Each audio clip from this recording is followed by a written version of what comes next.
अस्सलाम वालेकुम, welcome in natural health tips.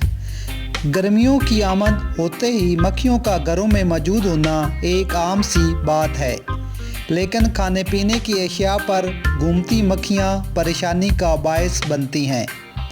यहाँ मैं आपको मक्खियों को भगाने के लिए एक स्प्रे बनाने का तरीका बताऊँगा, जो बहुत ही आसान, सस्ता और फ़ायदेमंद है।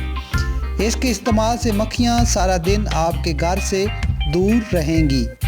स्प्रे बनाने के लिए मतलूबा अज्जा: पानी 1 कप, लेमन ग्रास ऑयल 10 से 12 कतरे, पिपरमेंट ऑयल 10 से 12 कतरे, लिक्विड डिश साबुन 2 टेबलस्पून, स्प्रे की बोतल 1 अदद। तरकीब: सबसे पहले स्प्रे बोतल में पानी और लिक्विड डिश सोप को मिक्स करें। अब इसमें दोनों तेल डालें और बोतल बंद करने के बाद इसे खूब हिलाएं, यहाँ तक कि अंदर मौजूद तमाम मवाद अच्छी तरह मिक्स हो जाए। अब इसे घर में स्प्रे करें।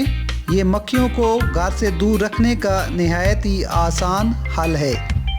इसे बनाने में इस्तेमाल होने वाले अज्जा मार्केट में मिलने वाले महंगे प्रोडक्ट्स के मुकाबले में काफ़ी सस्ते होते हैं, लिहाजा इसे हर कोई बआसानी और अपने घर में अच्छे तरीके से बना सकता है। प्लीज़ आप इसको एक दफ़ा ज़रूर ट्राई करें। नाजरीन, मैं उम्मीद करता हूँ आपको हमारी ये वीडियो पसंद आई होगी। हमारी मज़ीद अच्छी वीडियोज़ और टिप्स के लिए हमारा चैनल सब्सक्राइब ज़रूर करें। शुक्रिया।